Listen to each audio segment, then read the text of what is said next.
Let's look at the setup for the cars in the scene. They are at two levels, one on the street level down between the buildings, and then also some flying vehicles up here. The setup for that looks like this. In Cinema 4D, we have splines being used as the guides for the cars to be cloned onto and also to be animated along those splines. And all of this is being driven by just a couple of keyframe tracks. So let's see how this would work. I'm gonna reset this whole setup, which means just getting the original car models and removing everything else related to that. And we also have our highways here. So these are our vehicles. They're hidden somewhere there in the center of the scene.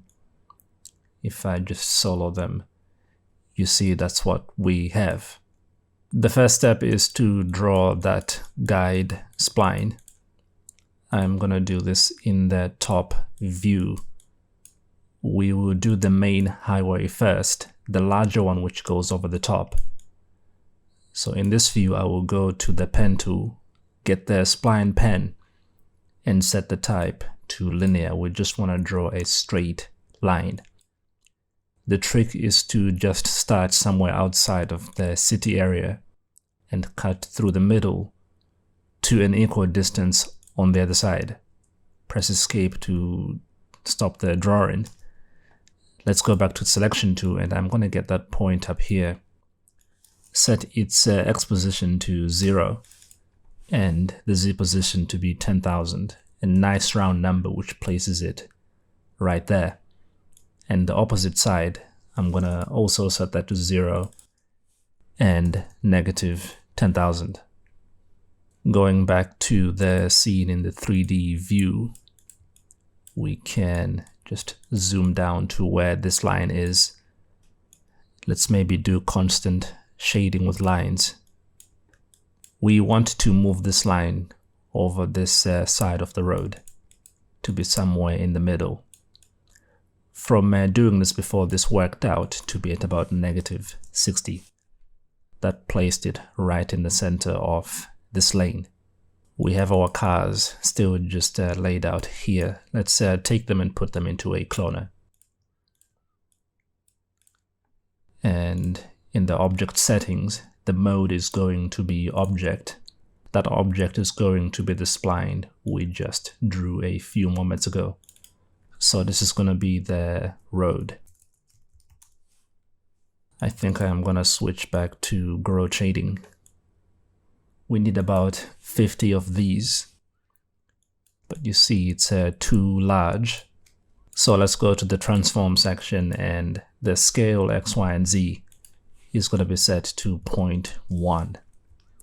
So much smaller than the original. But that's it. I can isolate these cloned cars, the spline, and the highway section. Let's solo these. The animation is going to be quite straightforward. But before we do that, I've noticed the vehicles are not actually sitting above the floor, so that means this needs to be higher. I think about 150 is going to work. This vehicle over here is still sticking into the ground. So what we can do is go to that particular vehicle. I think it's this 3-2. Let's solo it by itself. And this axis modification tool, we can use this to move the anchor point of this vehicle to somewhere a bit lower. And if we exit this, bring it back, now we see it's going to be hovering over the road like it's supposed to. Alright, let's isolate those elements again and go to the cloner of the vehicles here. We are going to use the offset to do the animation. So if you move this around, you see it shifts the clones along the spline. Let's go to the beginning of our animation. I have set the length to 20 seconds, but we're just going to use the first segment down here. Also, just to double check, if I press Ctrl D, the FPS is set to 24, so that's correct. At frame 0, I am going to keyframe the offset, then move to 1 second, and I will set the offset to just 1%, and then also keyframe that, so Control and click this circle here to save that keyframe. When it's red, it means we've saved the animation. So we just get this individual segment at the very beginning, the first second. But what we can do is go to the timeline window. So window timeline dope sheet. We can see the animation here on the cloner and offset. It has that default easy ease effect. Let's change that to linear using this button up here. And also what I'm gonna do is, with the whole track selected by clicking the animated word, we can go to the keyframe or the track properties and change the after control to offset repeat. And when we do that, we can see this black line represents what's happening to these keyframes after they play the first time. It's gonna be repeated and also offset, so it will continue along that line as long as we want. If you don't change the repetitions, this is gonna keep going on forever. So if I just let it go like this, you see the vehicles will continue moving. Let's go to the timeline. Once again, we could limit this to a number of times. So the repetitions I could have set to, let's say, just 4 repetitions. That means after the initial keyframe, this will only offset repeat 4 more times, and then it will stop at 4 seconds. So that's how this control works. Let's make it 20, and our 20-second timeline. This is going to be playing all the way to the end because that initial segment is 1 second long. The keen-eyed amongst you would have seen the vehicles are going backwards. So let's go to the cloner, and the transformer, I'm going to go to the rotation heading and reverse this to 180 degrees. So now the vehicles are going in the right direction. To copy the line of vehicles to the other side, we are going to go into point mode. Press Ctrl A to select all the points. We are somewhere close to the center of this spline, and I'm going to hold Ctrl and make a copy to the other side, just like this. So this was at about what, -60 this side. So this is going to be at about 120, so that it's also 60 centimeters from the middle. If I go back to the regular model mode, I can see the anchor point is to the left, and that, so I can go to mesh, axis, center, and then just execute, and it's going to move that anchor point to be in the middle of our spline. Now it's shifted the vehicles, but I think I just need to reset the cloner, and you see now it's working again. This side of the vehicles though should be going in the other direction. So what I'm gonna do is go to point mode. We still have that new side selected, but if not, I would just need to select the point at the end, which I can do in the top view very easily. So this point here and the one on the other side. Let's go back to this view, right click, point order, and reverse sequence. Reset the cloner once more, and let's go to normal shading. And now we see the vehicles going in the other direction too. So as you can imagine, we can extend this to the rest of the roads. And what we're gonna do is clone that road segment. So hold in the Alt key as we bring in the cloner, and we're gonna move this out to the same spacing as the original highways, which is 1200 in the X position. Then we just need more of these splines. So 11 to match the number of highways. And we just go to the cars cloner, replace the road spline with the cloned guides. So let's call this cloner road guide.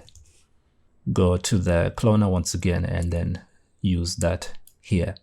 And it's going to be still recognized as a spline, although mistakenly I have, I think there's too many vehicles there. I think it's because we have 3 of these splines in the Z direction. There should only be 1, so they're not overlaying on top of each other.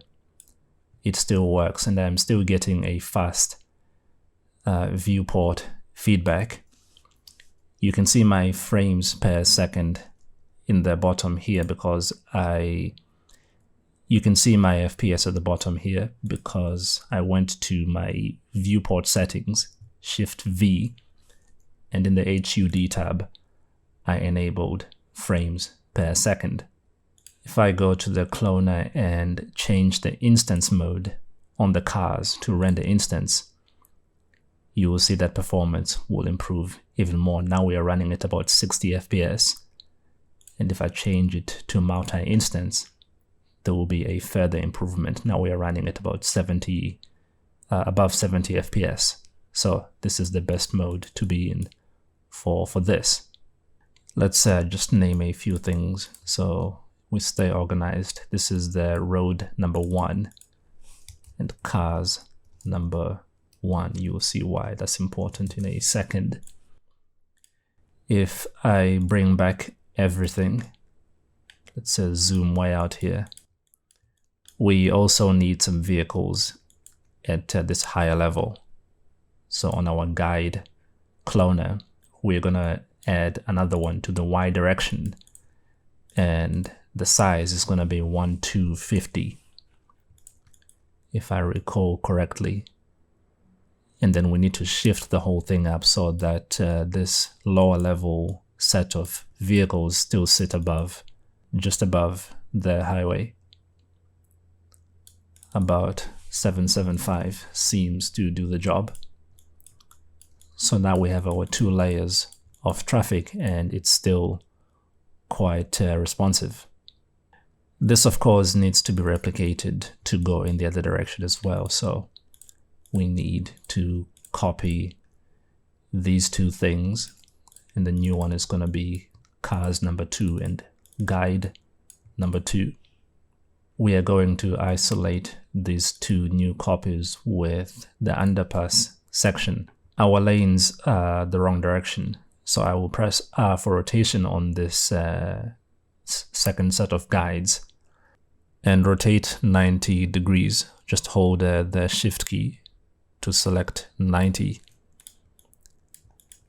But if we look from the top view, we can see that the guides are too wide, right? They're running at the edges of this smaller highway.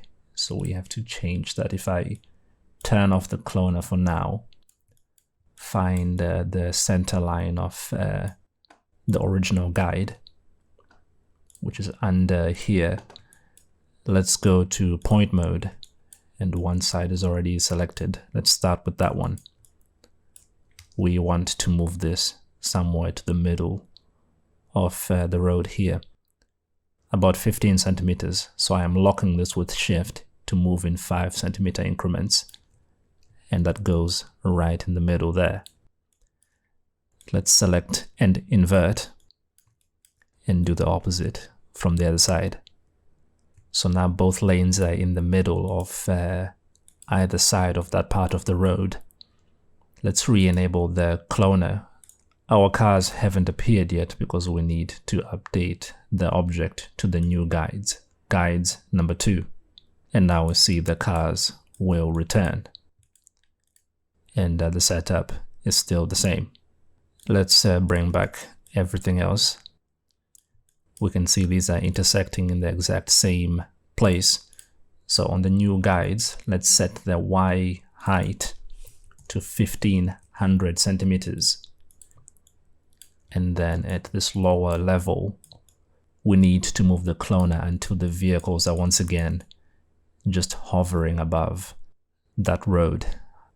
So altogether, with we started with a single spline, cloned it over each part of our highways, and then we copied the same setup, spun it 90 degrees, and we created all of these vehicles we see here, and all of that animation is being driven by a couple of keyframe tracks. I think the vehicles are going too slow, so we can go to the two end keyframes and set the key value. If I did 2%, it would be twice as fast as it was moving before, but I think that might be too quick. If I open this up, the keyframe is hidden. I just have to reopen it. And I can select it once again. I'm going to go for 1.5 instead. And that should be a good speed. The clones are all being repeated because I think we left this in the iterate mode. Let's do random so it looks a bit more natural. We can also apply a random effect to the vehicles, so the car's cloner. And in this, we are going to go to position, and it's just the Z position. It's going to change the distance between one car and the next one ahead of it. So I think about 250 should work just fine. If some vehicles are going to be too close to each other, we just have to dial that back. So 250 might be too much. It seems about 200 before vehicles would be too close to each other. This depends on the overall scale of my scene, so you would adjust yours accordingly. I can also randomize the roads, so the guides, if I get them and apply a random effector, which once again is just going to be the Z direction. If we look from a distance, the higher this is, the roads will start and stop at different points in space. We can go for 1,000. And I think that should be a good amount of randomness. So the lanes are random and the vehicles are random as well. It just helps to sell the effect a bit better.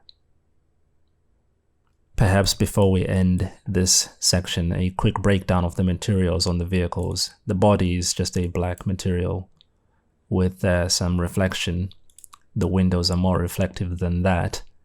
And then we have a luminant material for both the front and the tail lights. And then that longer vehicle has an orange light at the front. But that's really all there is to this set of materials. Very simple. One last thing we can do to help keep the scene organized is create a null object. Call this cars or highways or something. Take everything related to the highways and the vehicles, place it underneath that, so that if we want to, we can turn this off and then work a bit cleaner and enable it when we want to see it. But that's it. That's how the cars in this scene were set up.